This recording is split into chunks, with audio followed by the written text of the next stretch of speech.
1, 2, 3, 4. We're back live. There's the volume on it. That's what happens when I was showing you wee trial stuff there and there you go. Editing. How's things, Gordy? Good. Simon was just showing me the pros and cons of being a sound engineer.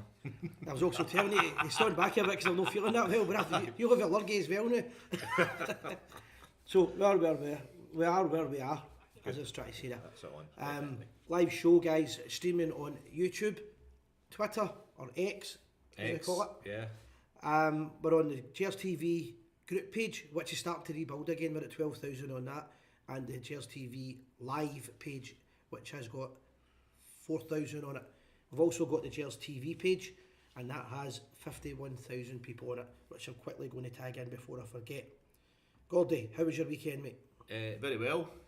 Went back to Ibrox for the first time in what seems like a lifetime. It was only 4 or 5 months, but it was like a lifetime. So, sorry, we just at the start of the show we just need to share for a wee minute, so we're not being rude or ignorant. Okay? I need to do this quick just one for you. Let you into a secret as well for the Gers TV. There's a little trade secret there. So jam-packed show tonight, Si. We're going to talk about the Dundee game. We'll recap that. Yep. The victory. We're going to talk about John Gilligan's statement on Monday, I believe. Aye, the press conference, yeah. Yeah, and we've also got we're back to where we belong, I think, at the moment in a Thursday night Europa League game. So that's super exciting as well. Which will certainly be good. I'll certainly be looking forward to that. Okay, so absolutely jam-packed. As ever, guys, it's your show, so there we go. I'm coughing already, Simon, so told you my lot's not held. It's your show, so if you're watching, please give us a comment, ask us a question, or anything you want to mention on the show, please give us, send it over to us. And if you want to call in, we'll pop a number on in 5 or 10 minutes or so. We're also going to be starting hitting the TikTok in a regular basis quite soon. So if you're like me, you don't like TikTok, tough luck. I'm going to be wear it. Good. just when you thought you seen enough of, just when you thought you seen enough of Simon Leslie. It's not the end. It's just the beginning. There we go.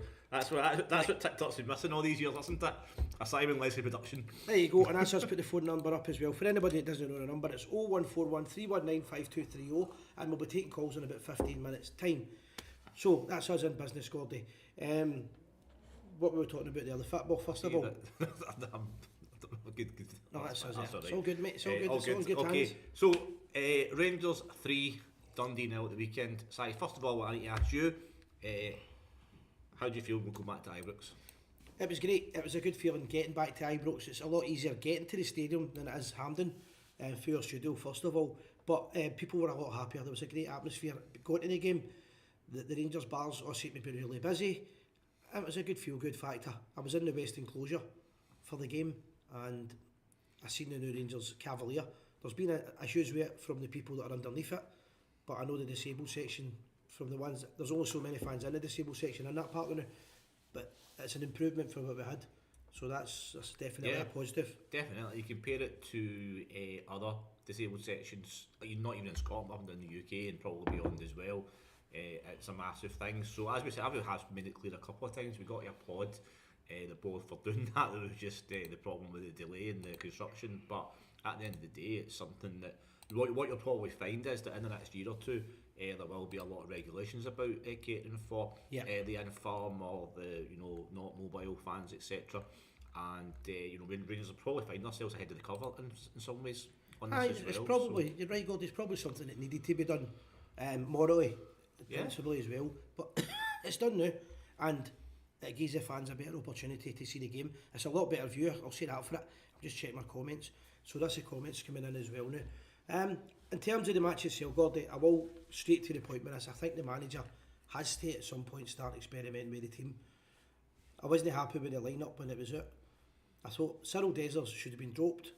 Nothing to do with Dessers, I just thought it would have been good to give the guy a break. However, I thought he was probably man of the match, which is a fair reaction that you could give me towards that. I wouldn't have took him off it, although I would have played Ignami, because I think, as we spoke about last week, you thought he should get half a game at least, and I said he should play the full 90 minutes and find out what this lad's got to show for himself. Yeah. He only got 15-20 minutes or something like that, maybe a wee bit longer. Yeah, I mean, it's difficult for subs coming on because they've got to get themselves in the pace of the game. They've got to get their first couple of touches out of the way. I think you should have started. So when you get a sub coming on, usually sometimes you get lucky and a super sub scores with their first goal, but that's not very often that happens. It's more often for subs. They need to come on, they bred themselves into the game. It takes them 4 or 5 minutes to get into the game.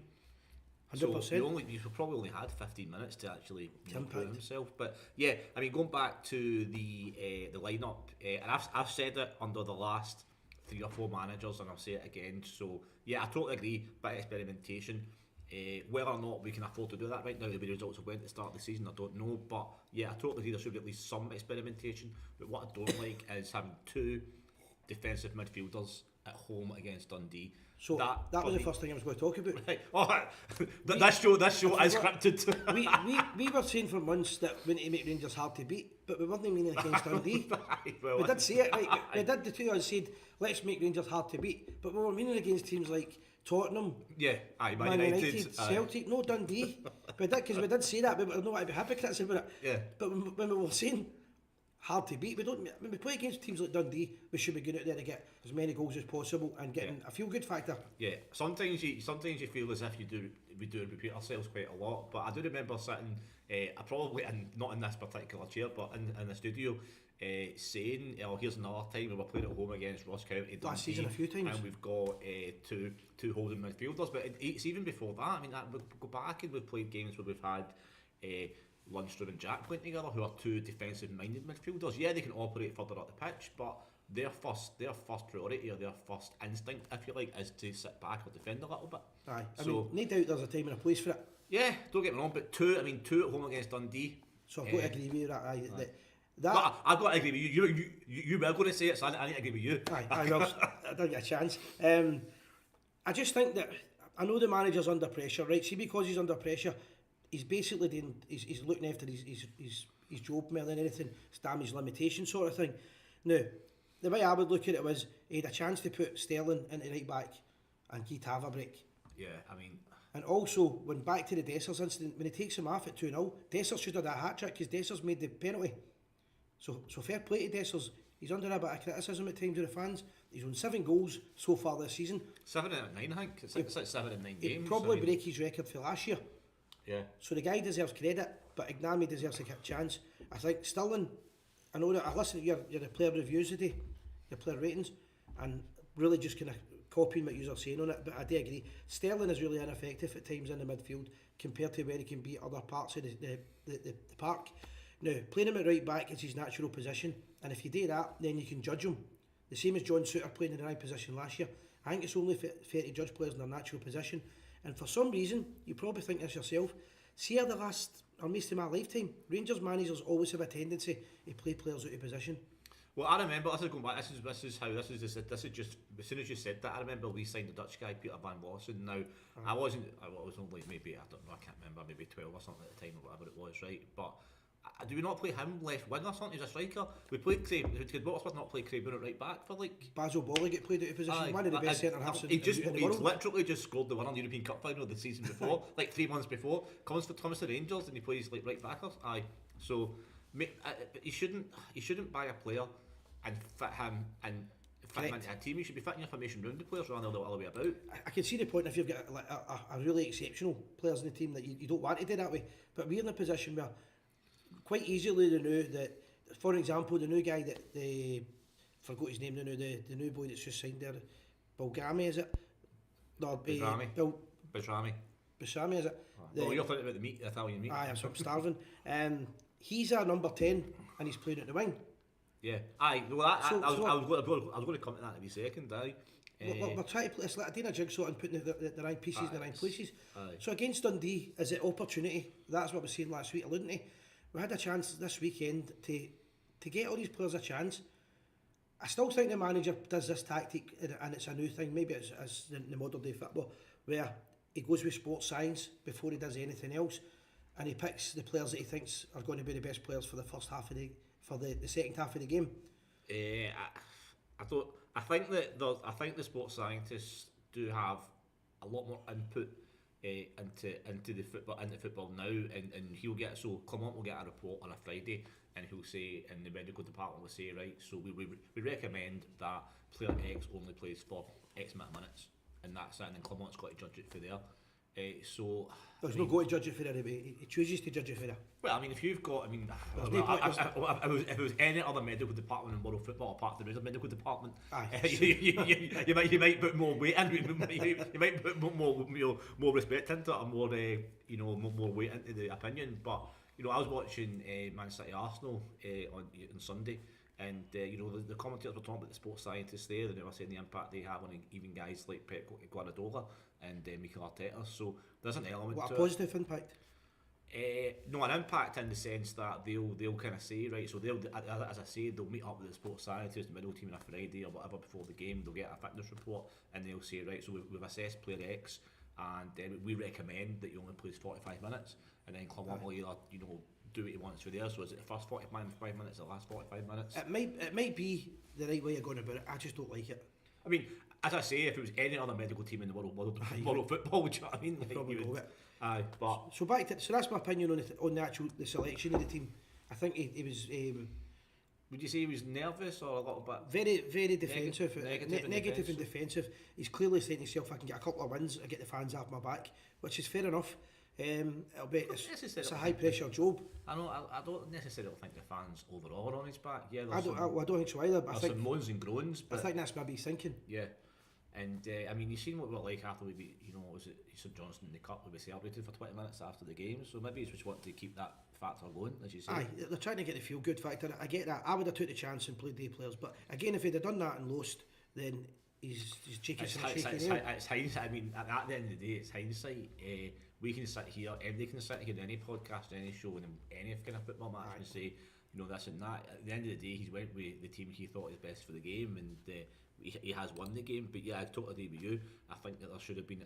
I would like to have seen a little bit more experimentation. And then, I mean, again, I don't like to talk about, I take the team from across the city, but they did that, and they ended up they brought their best players on with 20 minutes to go and ended up, winning 5-2 or whatever. And they gave them a rest as well. Man management wise, I did think he handled the Tavernier situation quite well. Let him take the penalty. Well, obviously he's got to take it, but then bringing him over for 10 minutes to go to get a wee kind of a reception for the supporters, shall I say, that they still care about him. That was quite good as well. And I thought that at no point in the game did Rangers look uncomfortable. I thought we looked comfortable the whole match.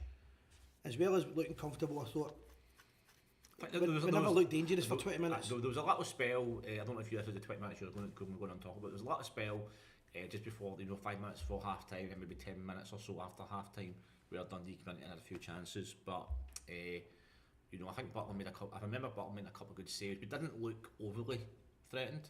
And I think we've got a shout comfortable. I think we've got to give a shout out to Cyril Dessers, who again, bit Marmite situation, love him or hate him. But as we said at the start, at the top of the show here, he's played 9 this season, has scored 7, and that's no matter where you are playing any team in the world, that's a good record. I'm in the camp where I like him. I'd just like to see him getting a wee break at the weekend. In terms of the goalkeeping situation, I've said this at the weekend when Viv was in. Goalkeeping wise, I think the goalkeeper had a great game in terms of saves, but his distribution's awful. And if at European level, see getting the ball away from a kick out to the opposition, if you do that against Tottenham, Man United, they'll harm us. Which is strange because I think the weekend before it was the opposite. At Dundee United, I remember personally, I thought his distribution was pretty good, to be fair. But then are the defenders giving them the option? Well, the problem I seem to feel with it is the defence are so nervous that they're always vulnerable to a lack of concentration. And they only had it twice against Dundee. But if you do that against teams like Malmo, they'll punish us. It's as simple as that. If Dundee get an equaliser at the weekend, Ibrox is going to erupt with people being upset. So there's obviously a tension there, and there is a worry. Yeah, I think also we should mention that. I don't know if you agree with this or not. I hope you will, but I thought you had another good game at left back. Aye, well that's what I was going to mention the whole defence here. I think in general the defence is slowly. That's why I would have liked to have seen Sterling getting a chance at right back. I think a defence that's going to be successful has to be a regular defence, no chopping and changing it. I think Jeffrey will be he won't be playing on Thursday because he got sent off. Yeah. But in general, I think Jeffrey's going to be my left back. Well, maybe that's the argument then for why he didn't change Tavernier or didn't play Sterling, because he wants Taven to settle it. Because you've got Taven Suter now, you've got Taven Suter I think at the right hand side, so maybe he wants them to build their partnership, because Suter's playing the left the season before. Suter's playing a lot better in his natural position and alongside Proper. I don't think the only issue I've got with him, I don't think anybody in the defence is a proper leader.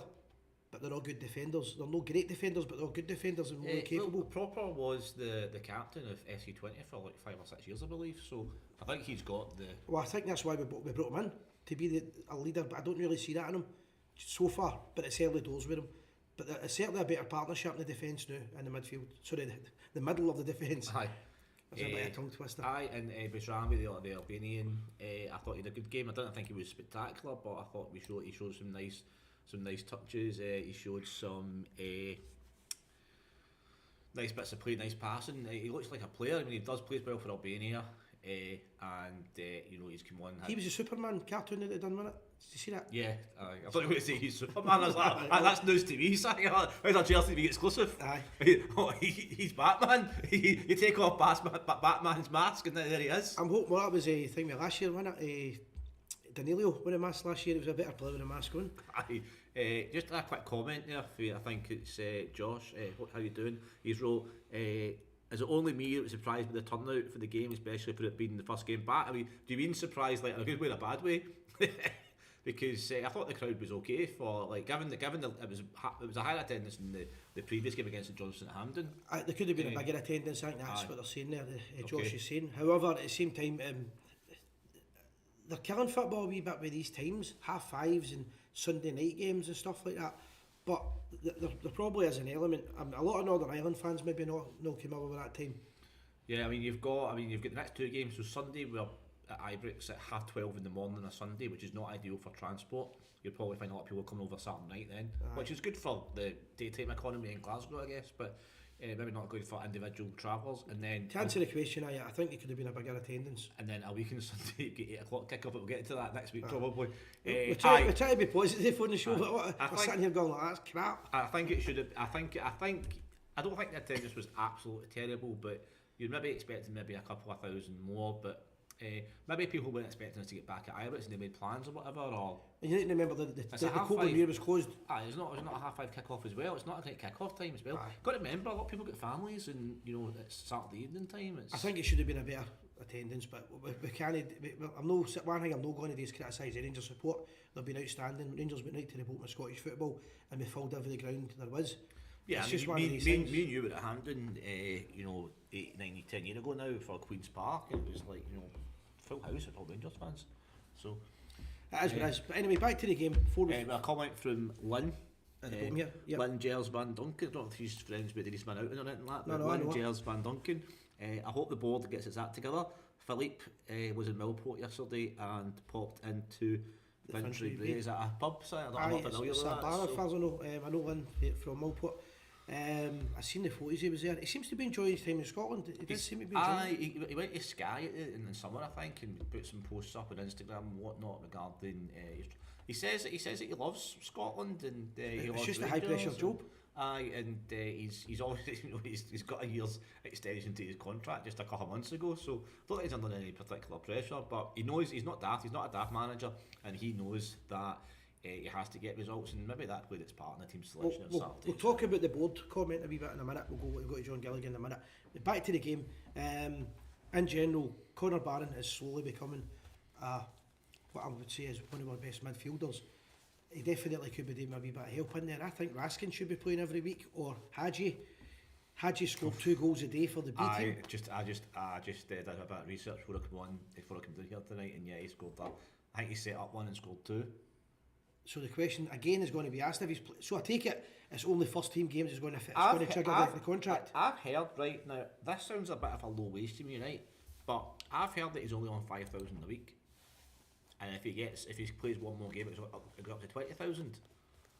Right now, that's a big jump. But I just can't believe he's only on 5k a week. That seems a very low wage. He would also be entitled to, as a football player playing with Rangers, international level, playing in the Euros, to be expecting a higher wage. If he's done, because it's not. But a lot of people need to understand the player and the is it his dad, is it his agent, whatever. and the club make an agreement if you play so many games. So he's achieved 8 games, so he's achieved the target he was asked to do. And if he's done that, his argument and my argument would be because he's playing good enough to get the games. They don't give him a game for sympathy. And now he's got to the game, the last game to trigger the contract. He deserves it. If the club can't afford that, that's one thing. But it doesn't sit easy with me that he's sitting in the house when there's a game on and we don't even have him on the bench.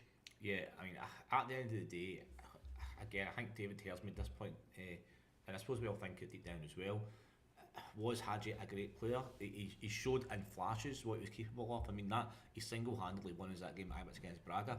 Aye, well, if it's, as you know, a few arguments with David about this. Yeah, but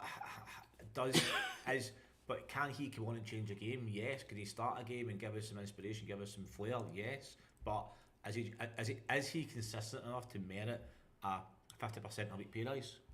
Well, that was the agreement before. They agreed that, the club agreed that, no the player. But you could also argue, does he deserve to be on £5,000 a week? Alright, if you're not playing every week, I wouldn't mind that. But it's the argument that he'd obviously make would be, he's achieved his goal and he's now playing. If he's scoring 2 goals in the B team, why would you put him in the B team, right, first of all? If you put him in the B team, it's to see what he can do.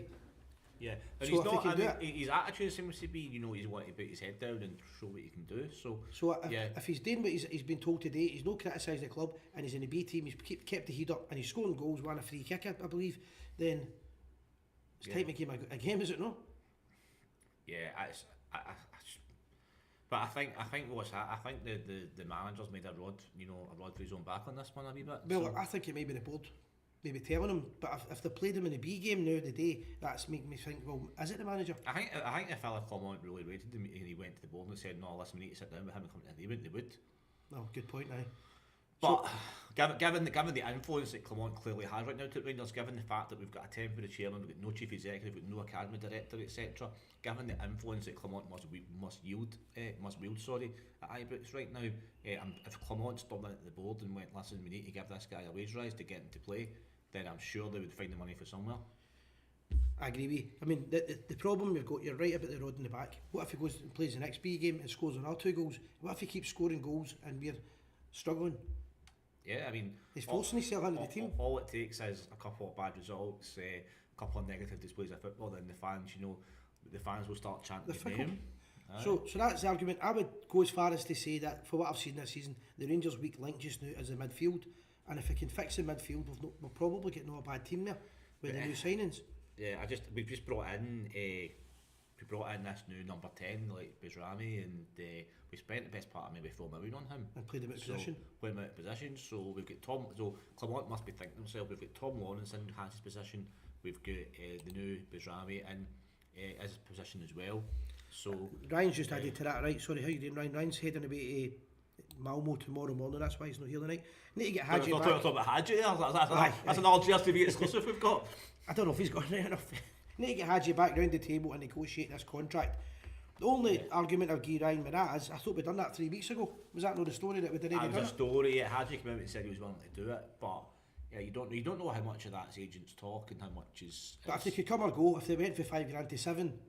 Well, they put it in targets, so they say, right, okay, so we don't know he's on $5,000. That's just pure speculation, right? But what you say is, right, okay, so if we'll give you a wage rise to $10,000 even, right? And then you say, right, if you hit certain performance targets like X amount of goals, X amount of whatever, then you'll go up to 50 and then 20 and so on. So there's a deal to be done. Aye. So remember, if Hadji theoretically, it's the same argument, and now I can see us in 3 months' time having the same argument as we're having with Shankland last season. About getting the champion. If we brought Shankland, we'd win the league. If we've got something like Hadji who come on the park and play, we end up winning some of the games, but we're not winning. I do agree with that. I think the midfield is back to what I was saying. I think the midfield is the issue, and if we can nail the midfield, because I thought we lost the game at Parkhead in the midfield without a doubt. They overran us. So that's my position on that. And the counterpoint to that side is Hadji the kind of guy that's going to win the midfield battle against Celtic at Parkhead? Well, I don't know, but what I would argue is Tom Lawrence seems to get the chips seem to go down with him, and I don't think he's a 90-minute man. True enough. My argument, if I was going to be, and I get that people won't like this, the argument I would give you was that the best player out of them all was Cantwell, without a doubt, but the manager's so picky-headed that if the manager doesn't like somebody, then the player's always going to be the loser. I see that with Hadji. I'll be honest. I've said this, and you can go back and watch these shows. I'm not just speaking behind hindsight here. I was never Cantwell's biggest fan. I thought again he showed flashes of brilliance, but I just think he tried too hard sometimes, and he had that extra couple of touches too many. Yes, he was a good player, and yes, he showed glimpses of what could become a great player. But he just threw his toys out the pram. At least with Hadji, you can say with Hadji. I agree with that, but it's man management. At least with Hadji, he's prepared to get his head down, play for the B team, and try and demonstrate what he's worth to the team. No, fair comment, but again, this is back to the management. Walter Smith is a genius at it, and we were at the Lounge 72 night last week when we were talking with we heard Bomber and Durant talking about this. Walter Smith knew how to control these players and to win them their mind and trust, and that's what we probably needed to do with Cantwell. But he's in the past. Hadji's known the past. Hadji's on the squad still, and I would be considering playing him, especially if he scored 2 goals and making a goal at a time when the midfield's struggling. Okay, so yeah, no, there's, as I say, we could probably spend the next 3 hours discussing the pros and cons of it. On that note, just a couple of things to say. Well done to the Lounge 72 on Friday night, an excellent night. So if you don't know Lounge 72, now I made a big blooper last week and said Canvas Land, and then jumped on a train to Canvas Land. I think it's nearly get a train to Canvas Land. I think I messaged you saying, is it definitely Uddingston? So apologies for that, but no, what a night it was at Lounge 72 in Uddingston. If you haven't been, it's a very, very short walk from the train station. So on Sunday, before the game, after the game, pop in for a quick beer, show your support. Because at the end of the day, as we always say, if you don't support your local or any Rangers pub, we'll end up losing them. And there's another one, as we've said, on the verge of closing as we speak in Rutherglen, isn't it? Yeah. So we've spoken about these things a few times. The bars are there to be used, and we're back at Ibrox, so there's more Rangers bars available again. So for people big shout out to Jamie and all the staff at Lounge 72. What a night it was. So well done. Yeah, 100%. On that note, just before we move on, if you want to check out the Gers TV Spotify podcast channel, now it is totally free of charge. I'm going to try and get a link to this as you're doing it. Is it on here? Okay, it should be, yeah. So please check out our new, well, it's not new, but we certainly get new episodes every week.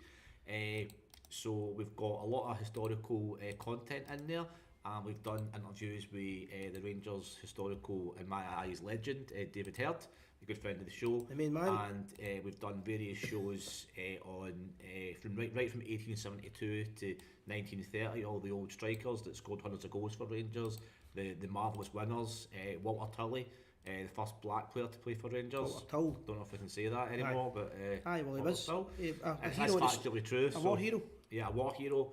We also did the famous Iron Curtain season as well, and we did the 25-year hoodoo, the Scottish Cup Exodus. We didn't win for 25 years, which strangely enough is our most successful show. People listen to that the most. It's a great story though. It's a great story, so please, free of charge, Simon's put the link up there, thanks very much for that. If you simply go on Spotify and type in the Gers TV, unlike, without naming any names, unlike other football podcasts or even other teams, our Spotify content is absolutely free of charge, so please go on that and have a look at that. Now, just on that as well, if anybody's watching and I've got a subject of Rangers history that you think we should talk about, I'm pretty sure the guys would be interested in that. Yep, and we've also done a new thing every week now. After the game, we're giving a match report, and we're letting everyone know how we rate the players as well. So feel free to listen to that and get involved in it as well if you also want.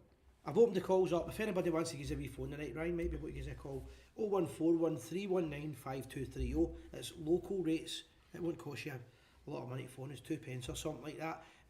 2 pence well spent to speak to the Simon. And if anybody wants to give us a wee call, all we need is the last 3 digits, just so we know who you are, and we'll get you on. Hadji, who's it saying this? David here, there you go. I'll let you read it out, Gordy. I'm going to do a wee cut and paste here. So Hadji is bound to look good playing at B team level against under 21 teams. I agree he's better than Dull and Kieran Dull and Lawrence, but he's nowhere near what we need to do to get back on track.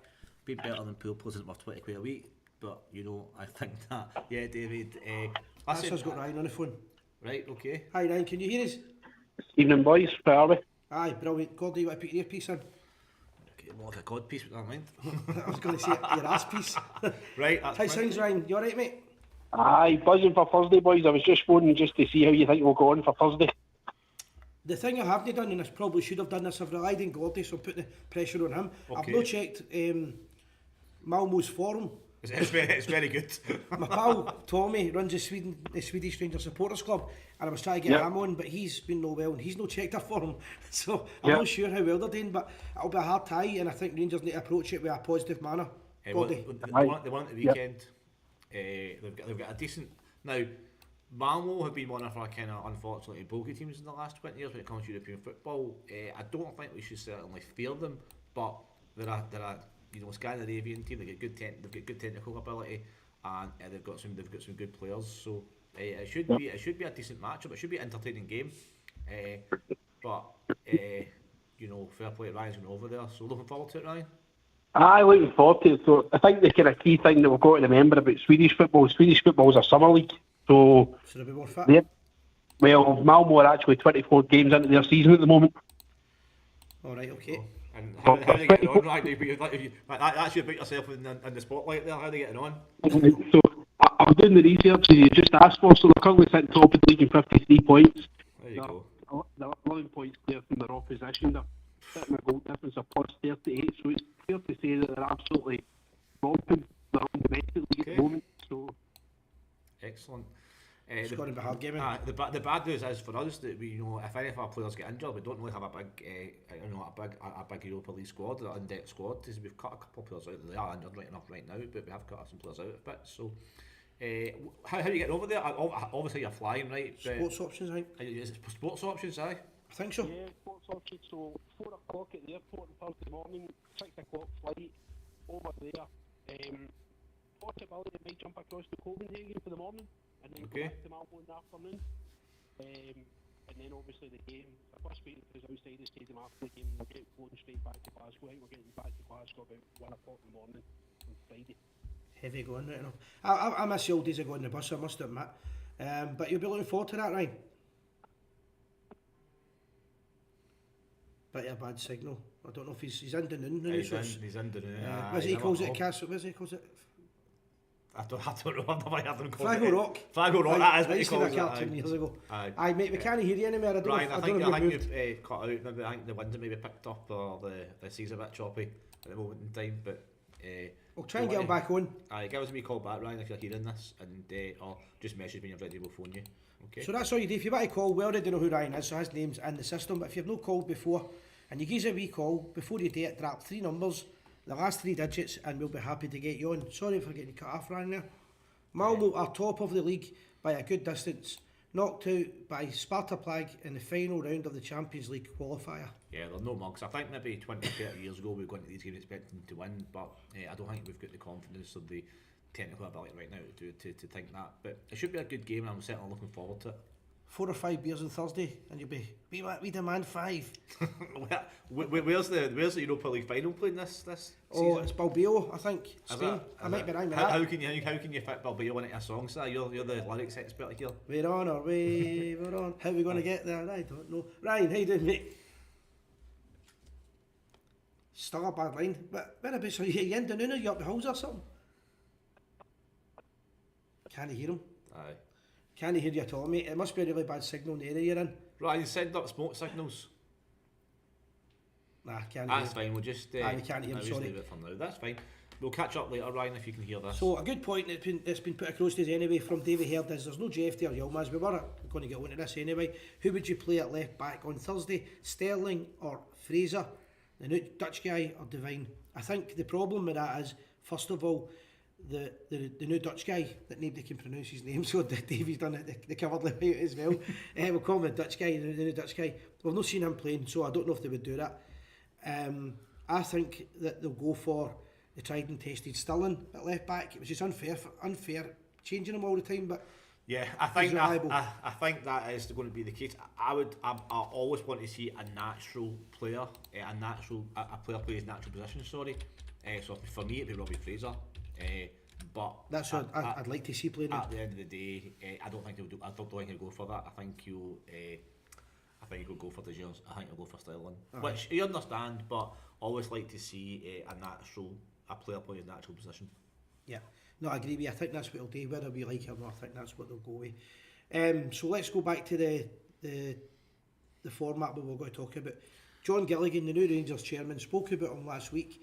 had a press conference on Sunday. Was it Sunday? Monday Afternoon at Ibrox Stadium. So it was announced. It was one of these kind of strange situations where it was announced like it seemed like it was going to be a big announcement, a big thing, because it was announced just at the kind of last moment. Yeah. First time on Monday morning, and then it seemed a bit rushed. But I think that we've been saying on this show that we'd appreciate a little bit more transparency, a little bit more communication. So it was actually good to hear, or hear and see our interim chairman coming out and addressing the fans and giving us an update. I think that's why they done it, but I also think that there was mixed reaction on social media for what I see, Gordy, and I think the reason for that was there was very little happened on it. It was really just a press conference telling Dave King to back off a wee bit, and I think the reason for it was John's a good guy. John Foley's Rangers all over the world. He's been a Rangers supporter all his life. Probably, I've not spoke to him about it. He's got enough on his plate without me ranting and raving. He's probably in a position where, in an ideal world with his age and his health and things like that in the past, that he probably would have rather not took the Rangers job on.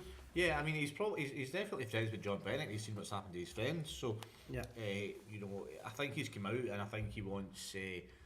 I think you're right. I think you've hit the nail on the head. I think hidden between the content, if you like, the hidden message was to Dave King to either put up or shut up. Aye, I mean there was a couple of things. I've seen some really shitty messages for people. There's faceless people on Facebook that will write things about anybody in comments, but John is. I serve him in the Rangers Supporters Trust. I've had my arguments with him, debates with him. He was part of the consortium that got the club back to where it should be, back in safe hands. He's Rangers daft. He's in a position where if he doesn't take the job, he's going to spend the rest of his life thinking I could have been the chairman of Rangers. Yeah, he's in a no one. He's been dealt a bit of a crap hand right now. We don't have a lot of things in place at the moment. We for the life and death is we can't seem to get a chief executive. There's just it's just a kind of strange atmosphere at Ibrox just now. It would be easy for us to say that he shouldn't be there, and it would be easier for us to say that he should be there and he should be doing this and he should be doing that. He's not a week in the job yet. It's a massive job. The first thing the fans wanted was transparency and an interview, because Dougie Parks is probably the only chairman in Rangers modern day history with media that hasn't done an interview with the to address the support. Now whether that's required or no, 30-40 years ago it certainly wasn't. You wouldn't have really heard of the Rangers chairman, but in modern day football, the criticism of John Bennett was that he wasn't vocal enough and he wasn't seen to be doing things right. So John Gilligan's addressed that. Whether it went the way he planned, I don't know, but his heart's in the right place. Yeah, and again, you can't say on social media, on here, whatever we say, we want transparency, we want communication, and then criticise when we get it. If you don't have anything to say, you can't say it. You know what I mean? Like it's common sense. But he knows that he's not daft. He knows the issues at Rangers right now. He knows that it's almost a lose-lose situation for himself as well, because the fans want instant success, but the building blocks aren't in place for that. So correct. I mean, there was comments on it, people saying he doesn't know what he's talking about and stuff like that. John Gilligan's a very, very smart man. He became a managing director of major businesses, right? So he's not a silly guy. The reason that he didn't make certain comments was exactly that, Gordy. See, sometimes you're better not to speak about something. Yeah. But I think couched within that kind of the non-message. I think the message was for somebody like Dave King, like listen, calm it. Aye, well he made a comment that's not really been spoke about a lot on it, and that was keep it under the radar. And I think what he was saying with that, again I haven't spoke to him at all, I think he was alluding to the fact that let's talk, but let's no do it. No, that's a very, very good point, Si, and I think that's been missed. I think you're spot on there. I actually think that that press conference or that interview, if you like, was more aimed at Dave King than the Rangers supporters. To be honest, if you look back on it, and I think what you're absolutely right. He said he's basically said, listen, we're willing to talk, but we'll do it in private. If we don't do it in private, we won't talk. Aye, I mean, just to follow that up, Gordy, I think it is basically, in layman terms, he's saying, look, you're a Rangers supporter. He made it clear that Dave King's a massive Rangers fan. He's got a lot of respect for him, but he made it clear, give us a chance here, give me a break. He's in the job less than a week. Dave King, who, there's two sides to the story, and I'm not saying that the Park side's right, and I'm not saying the King side's right. I'm really in the middle, to be honest. I would like to hear more from Dave King, but no. But I think from John Gilligan's point of view, he's in the job 3 or 4 days and you're calling for an EGM. Now, if that's somebody, we've been doing a show together, imagine you're at that level and we know each other all the years and I go and do that behind your back. It's a bit shitty behaviour. And I think what John Gilligan was saying was, listen, reel it in a wee bit here and let's play fair. Exactly. So what you do in the background and people don't see is different, because it's a board level and there's a lot of money, there's millions at stake. Yeah, I mean, literally millions at stake, and you know, I think the message was as well, let's not wash our dirty linen in public. Of course, and I think he was right saying that. Yeah, and he gave us, you know, if there's no, at the end of the day, if there's nothing to talk about, there's nothing to talk about. So the press, Chris Jack, who I know quite well, good guy, but silly question he asked. John Gilligan, of course, has met the manager before, right? And so he's asked in the press conference how he gets on with him and things like that, right? John Gilligan's not going to come out 3 days into his chairmanship with Rangers and start slating the manager who's just been given a new extension in his contract, right? As I've seen, he's a smart guy. Can you imagine he comes out and says, I don't like him? Right? Aye, exactly, aye. So he's going to play it coy, is the word, isn't it? Yeah. The press are looking for an angle to attack Rangers. Of course. And well, they're looking for a story because there's not much of a story. Exactly. For the EGM, for the I don't think there'll be an EGM now. But I will confess to this, I don't know enough about this side of the club or boardroom and businesses. Sorry, I've got the book. Lovely. I don't know how it works if you can force an EGM. I think you would need so many backers, and I don't think he's got that. I think you have to have. You're absolutely right. Again, I don't know the exact ins and outs, but you need to have enough votes and enough backers for it to be accepted, and then you know. And I also, only my opinion here, I also don't know if it's I do think it would have been good a couple of weeks ago or a couple of months ago to have an EGM and push things, but now that John's in the position and he's trying to get somebody to do the role, I don't think this is the right time to be pushing for an EGM. I think we should be just waiting for the AGM, which takes place around about December. Yeah. I think he's right, just give him a bit of slack, and I can get criticised for this. I'm telling you publicly that I know John, so I'm being a wee bit biased there, but at the same time, I'm not going to go and slaughter somebody that I know. You've got to give him an opportunity to back him, steady the ship, and we'll see. I mean, if we're still in the same situation with no chief executive, no academy director in 3 months' time, then that's different. But I think right now we say, right, we'll give it. You know, he doesn't get a buy or anything like that, but we know he's a Rangers fan. We know his heart's in the right place. We know he's sensible and intelligent. He's got a business head. So, and he'll know exactly what's needed at Rangers. So let's give him the opportunity to also fix it. I believe that he said as well, I don't think he'll be there long term. I think John wants to. John Foley's Rangers way of Europe, right? Or the world, right? He doesn't want to be. I'm speaking in my opinion, I might be wrong. John goes to the games with Big Andy and all that, right? He might go back to his. He said it already, I can't be a fan now, I've got to be the chairman. And that's right, you've got to be a professional. And to be the chairman, that means he's got to give up being a fan. So. Yeah, well, maybe not completely, but. But what he's meaning is he's got to have one hat on when he's on the media. And when he's operating the club, and sometimes as well, that what happens with that level is, and experience this for the trust, just watching these things. Sometimes you need to make decisions that are unpopular with the support, because you know things that are happening with the club that you can't announce, and that's when you need to become a leader. You might not like it, but all true leaders make decisions that benefit the organisation and know the crowd. This is very true. So, I can agree more with all that, and I can't argue with any of those points there. So that time will tell. As I say, we've got to give them an opportunity, and as I said, if we're still in the same situation in 3 months' time, then we'll see again. So a couple of comments coming in here. 12 o'clock kick-off, we know that.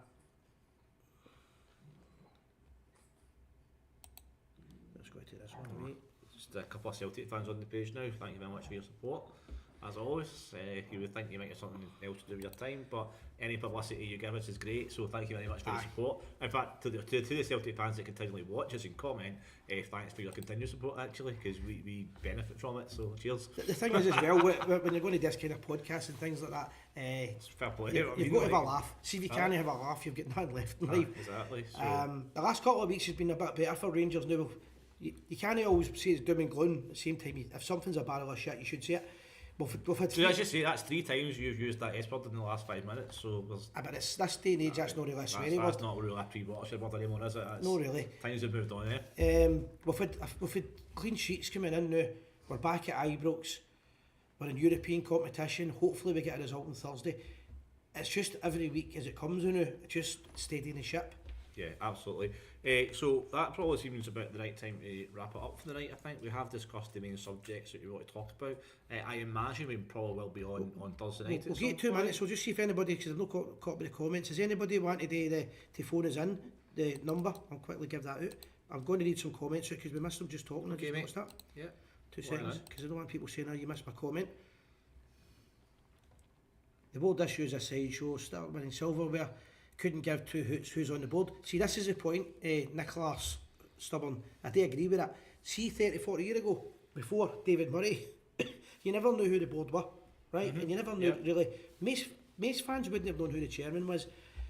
And that's my dream for Rangers, is getting back to the days that we never talk. We do a show talking about who's playing best at left back or right back, talking about the fans, the bars, the atmosphere, the trips. But if there's been a big press conference talking about having an EGM, trying to force it, we've got to talk about it. However, I do agree, we need to go back to the days of no talking so much about the board, but the only way we can do that is success, because if we don't get success, we won't.